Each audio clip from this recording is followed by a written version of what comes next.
Hello and welcome. Good afternoon. You're watching our special offering, Know Your Debt Fund. Now, since the IL&FS crisis, there have been multiple credit events which have actually hurt a lot of the retail investors. But the latest, which is the winding down of 6 managed credit schemes by Franklin Templeton, has really come and hit home for the mutual fund industry itself in just the last 3 days. So you'll remember that it was on Thursday late evening that Franklin Templeton made this decision and announced it, and it was on Friday morning that we've seen relentless redemptions taking place in funds across the board. So if you just start pulling up the various categories, you'll see that Friday, Monday and Tuesday has cumulatively seen a drop of about over 22,000 crores across the debt mutual fund space. Now, within this space, look at it, the credit risk category has seen a drop of over 7,300 crores, which is roughly 15% on average.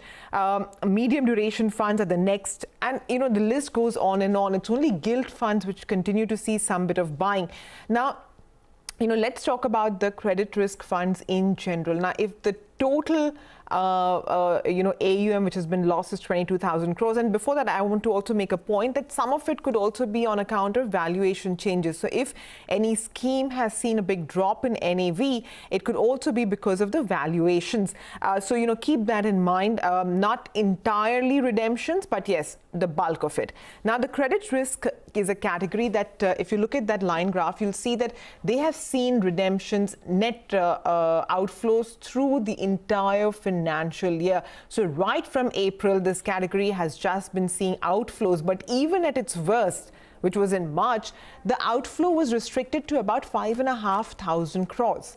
In the last 3 days, this category has seen an outflow of 7,500 crores. Now, it is possible that later on in the month, when things stabilize, the panic stops and people stop redeeming, the number will become a little more sane. But, if in just 3 days, people are selling 3,000 crores worth, 7,000 crores worth of credit risk funds, then it is something to worry about. So on an average, every AMC has lost about 15% of its AUM. There are some AMCs which have lost as much as 28% as well. So, it's basically at a discretionary level right now.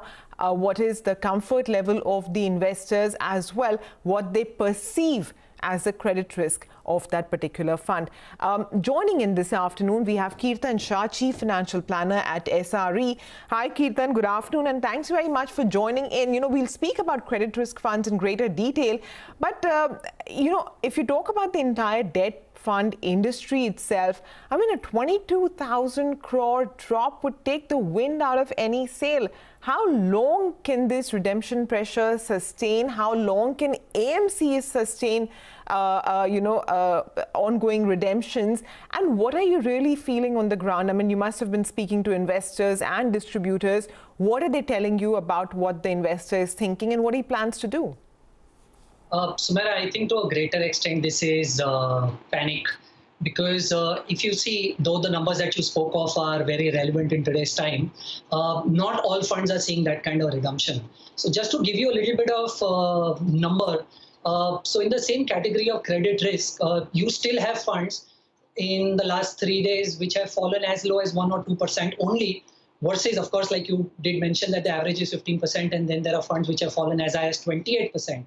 But there are still funds which are have fallen as low as 1 or 2%. In fact, on the other side, if you look at a corporate debt fund category, or for that matter, an ultra short term, at an industry level, the redemption is hardly anything. In fact, in both of these categories, you will have a lot of funds who actually have got more inflows over the last 3 days. So I think, yes, at a larger picture, we feel that debt is probably in turbulent times, and people are panicking and removing money. And that is what is the feeling that we get when we talk to clients, is because we've been receiving a lot of calls from clients with respect to what should they be doing with it. Even the distributor community is slightly jittery of should they continue, should they not. But I think this is not across the sector. This is more to do with specific funds in specific categories. All right. I take your points that there will always be good funds, and good funds will always have buyers. And then there are funds which will continue to have sellers. So it's time to sift through the good and the bad. And that's exactly what we hope to do with this show today. We're going to analyze perhaps what's considered the most controversial category from the debt spectrum. That's the credit risk funds. So credit risk funds, as the name suggests, take credit risk. Now, this means that they invest in those companies where there is a risk that the company may not be able to repay fully or partially the money which it has raised. Now, the SEBI mandate says that minimum 65% of the funds funds assets should be invested in AA or below rated companies. I mean, that's a mandate. So if you have a fund that's got 65% AA paper, it's not that they've taken extraordinary risk. That's the nature of the fund. Kirtan, who exactly is this credit risk fund meant for? I mean, what's the purpose that it serves in a portfolio, and can everyone buy it, or should everyone buy it? So Sumaira, right, you've rightly summarized this. Ideally, I would like to bring it to everybody's notice that there are 16 different categories on the debt side as issued by SEBI. And there are only 2 categories out of these 16 debt categories where SEBI specifically mentioned of what credit risk can that fund take. So let's say, for example, there is one product called the corporate debt fund. Now, this is one of the 2 of the 16 categories where SEBI says that 80% of your money should be in AAA rated debt. And the second is, like you rightly mentioned, credit risk funds, where 65% of the money has to go to AA and below credit rated paper. Now, the first thing we have to understand is out of the 16 categories, like I said, there are only these 2 where SEBI is mandated and very categorically specified of what credit rated paper should the fund invest in. Now, if credit risk funds are funds which have 65% in AA and below, this very clearly shows that this is really not meant for everybody. In my honest opinion, this is only meant for sophisticated investors who really understand credit, and they know when will credit pick up and when will it go down, and hence they can position themselves in terms of investing in credit risk funds as one part of their overall portfolio. Another thing that we have to understand here, Sumaira, is that SEBI does not categorize credit risk funds in terms of how long should the loan be given. So unlike ultra short-term fund in which SEBI says that the McLeod duration has to be between 3 to 6 months, in a credit risk fund, SEBI is not specified how long will you lend this to, right? All that they've said is you should lend it to AA and below, but how long, you don't know. So while I was doing some number crunching across the industry, so I understood that everybody in this space, all AMCs lend mostly on an average maturity of 2 years to 3 years. So another point that I really want to make here is that if you are somebody who would want to take this risk of investing in this fund, a small part of your overall asset allocation, the minimum investment time horizon that you really need in this category is at least 3 years and above. But a very important point that I also would want to bring to light is that is there a risk return advantage in investing in credit risk? So just to give you a small example, so if you look at rolling return basis over 1 year, 3 year, 5 year, 7 year, and 10 year, and compare post-expense, YTM minus expense returns of how much return has a credit risk fund given versus a low duration, you will understand that all the years, 1 year, 3 year, 5 year, 7 year, 10 year, at an industry level, post-expenses, credit risk fund has not been able to beat low duration funds. So my simple submission here is this does not really end up giving you the kind of risk-adjusted returns that you should look at. Of course, this can be a small part of your overall allocation, but provided you understand credit. Yeah, that's an important point, Kirtan. Absolutely. That, one, of course, is that when you're investing in a fund, it's not that you can just pick and choose a fund and say that, oh, I want to invest in this fund for a year or for 10 years. You have to also see whether or not the investment of that fund or the assets that it holds are aligned with the time period that you have chosen. And secondly, of course, is that you have to see risk-adjusted returns, whether or not it's worth it. So Kirtan Shah is going to stay on with us. We'll take a very quick break and be right back. Stay tuned.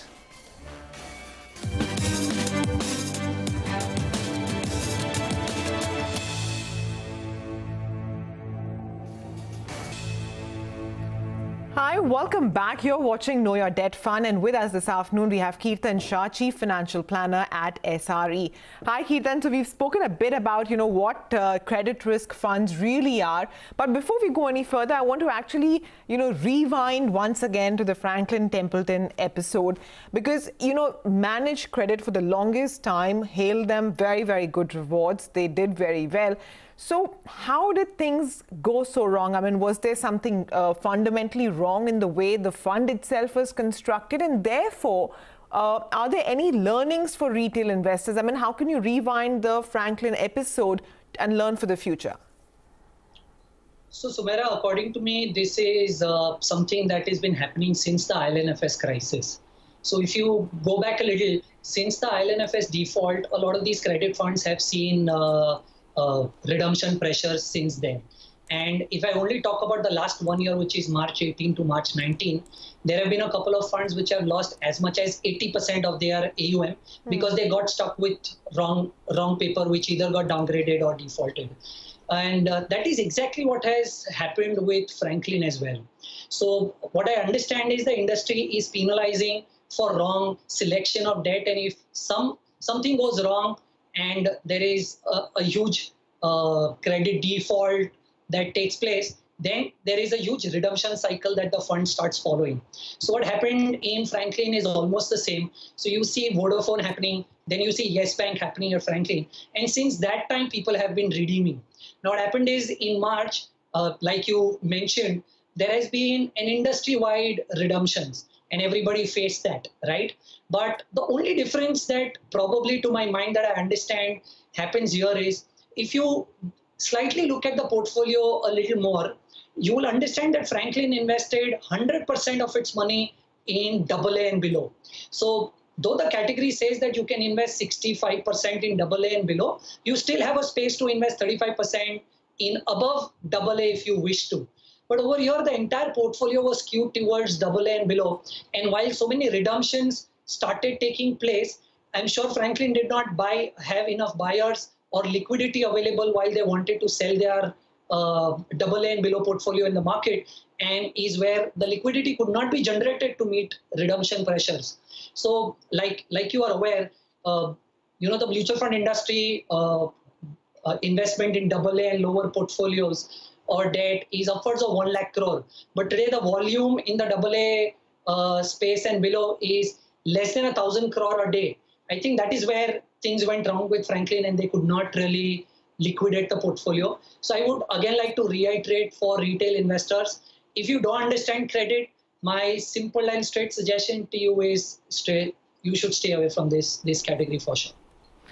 All right. Well, that's really something for people to learn and remember. But at the moment, if there are people holding other credit risk funds, I mean, we've seen the data and everyone is just panicking, right? How do they know if their fund isn't really all that dangerous? I mean, I'm sure there are some credit risk funds where it's okay to remain invested. So what should a retail investor do right now? How do they come to the decision of whether they should redeem or hold on? Sure. So, Sumaira, just a little background to this is I think the AA category and below is going to be around for some pain for some time long. And I don't think everything is going to become very smooth, hunky-dory very soon. But having said that, we should not paint everything with the same brush. Not everything in the credit space is really bad as such. So I'm going to give you a couple of things that you should definitely look at to make sure whether you should stay invested in the fund or not. I think the first thing we should definitely go back and look is the allocation of the fund to AA, A and AAA. So to give you a little context, there are a lot of funds yet as per the 31st March portfolio where their investment to A and below is as low as 12%. So understand Franklin had 50%. but there are funds in the market which have allocation to A and below as low as 12%. And they have enough and more liquidity in the range of 25 to 35% in AAA and relevant debt. But there are also funds which have as high as 60% in the A and below category. So my first suggestion is you should go back and look at the way your fund is structured. And if you see that there is a large allocation given to A and below, I think you should consider not continuing with that fund, is because if there are redemption pressures, probably there is a slight chance that the fund may not be able to liquidate, because the same funds that I'm talking to you of, which have A and below, they have zero allocation to AAA and equivalent papers. Second thing is you will have to keep a keen eye on redemption pressures on the fund. So like you started the conversation with, what has happened is over the last 3 days, there have been funds which have lost as much as 27 to 28% AUM just in 3 days. But having said that, there are also funds which have lost as less as 2 or 3%. So you will have to keep an eye on this redemption pressure on a daily basis to just make sure that your fund is not getting into a redemption trap where it becomes very difficult for them to go out and kind of sell the debt, which is becoming difficult for them to sell. And very importantly, just make sure that you do not sell out of panic. Look at these two things, allocation to AA, A and below, and the redemption pressures every day. And you probably will be able to figure out where do you want to stay and where do you want to exit. This is what I think you should do. Okay, so now let's, Kirtan, to wrap it up, spend some time on if a person is looking to invest in a fund that, takes on credit. How do you select that fund, right? So what is the checklist? And do remember, viewers, that this is a checklist that Kirtan's going to provide for funds that take credit risk. Of course, the credit risk fund in particular itself. Kirtan. So Sumaira, first thing, exactly what I answered the last time around, you will have to check the credit rating of the fund. Where have they invested? So though the category says that you are allowed to invest 65% minimum in AA and below, does not mean that if you are allowed to invest 65%, you invest 100%. So please understand and look at the breakup between how much is invested in AAA, how much is invested in AA, and how much is invested in A and below. That will give you a decent understanding of how risky or less riskier this portfolio is. One. Second, very importantly, according to me, you should look at sector allocation. Now, why is this very important? If you go back to what happened to Franklin and you see, Franklin had close to 40% allocation to NBFC, right? So if you have so much of allocation to one particular sector, and if that sector is not doing well, you are bound to be in trouble in the future, right? And you will see this repeating. So go back a little and you will see while telecom was in trouble, what happened to Vodafone. While commodities were in trouble, what happened to JSPL, so on and so forth. So very important is you look at the sector allocation of the fund, and it should not happen that 60-80% of the fund is allocated to only 2 or 3 sectors. Very important to look at this data point. The third, according to me, which is extremely important, is make sure that you look at security-wise concentration risk. Now, what do I mean? Do not invest in a fund which ends up giving more than 5% to one particular company, right? So if you open fact sheets today, you will see 8%, 9%, 10% invested in one particular paper. Now, this is very tricky, is because if you've invested 10% in one particular paper, right, and if that paper for some reason gets downgraded or comes across a default, you're going to end up losing 1.5 to 2 years of the accumulated return on the fund. So do not venture into a fund which has security level concentration of more than 5%. One very important thing that you also should look at in credit risk funds is the AUM of the fund. To the best of my knowledge, if the AUM of the fund is extremely low, right, there are 2 challenges that the fund will typically face. The fund will not be able to deploy and do a proper diversification, right? Is because they will not have the money to give out to so many companies, and hence the concentration risk that I spoke of will increase. And if something goes wrong in one of these papers, I think the depletion of the AUM will be very quick, and it can lead to redemption pressures and greater impact on the portfolio that I spoke to you of.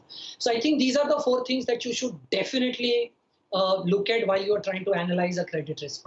All right, Kirtan, thanks very much for joining in. But before we wrap up,